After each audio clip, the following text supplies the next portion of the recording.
My name is Rich Sullivan. I'm the OEM Business Development Manager for ISCAR Metals. My job description involves me in all kinds of projects, demos, how do we work with OEMs, how do we work with those peripheral companies that support the OEM's Mastercam. There's never a boring day in this position.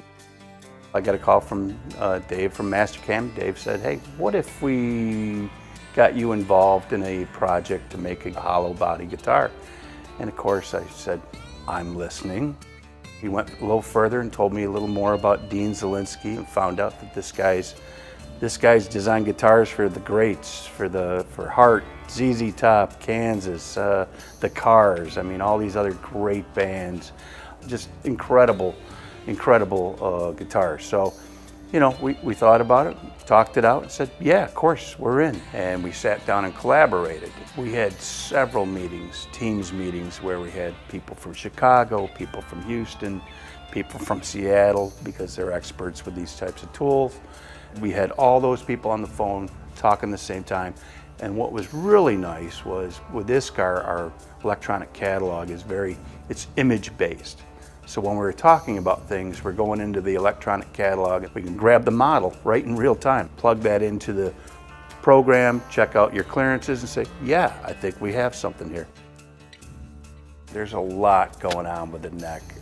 You know, when I first saw that part, I said, this is beautiful. And you just look at that Spider logo, you look at his signature, and you know you're working with a king in the industry.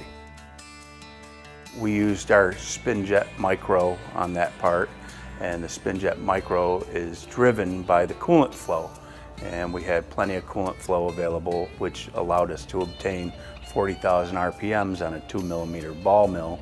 On the side of the neck, we cut a channel. We looked at that and we went in there with our multi-master T-slot product, cleared that out. We were going to do that with a ball, but we ended up saving a bunch of time by T-slotting it.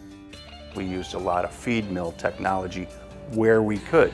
There were some spots where we thought that it might work, but of course you're on the neck, you're holding between centers, and your forces on the feed mill sometimes are axial. So what we found is we had to pivot a couple times and move back to solid carbide, non-feed mill style, and just send the forces back into the spindle.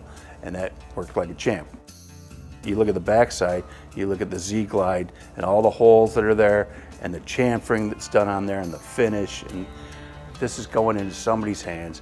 This is going into a serious professional guitar player's hands.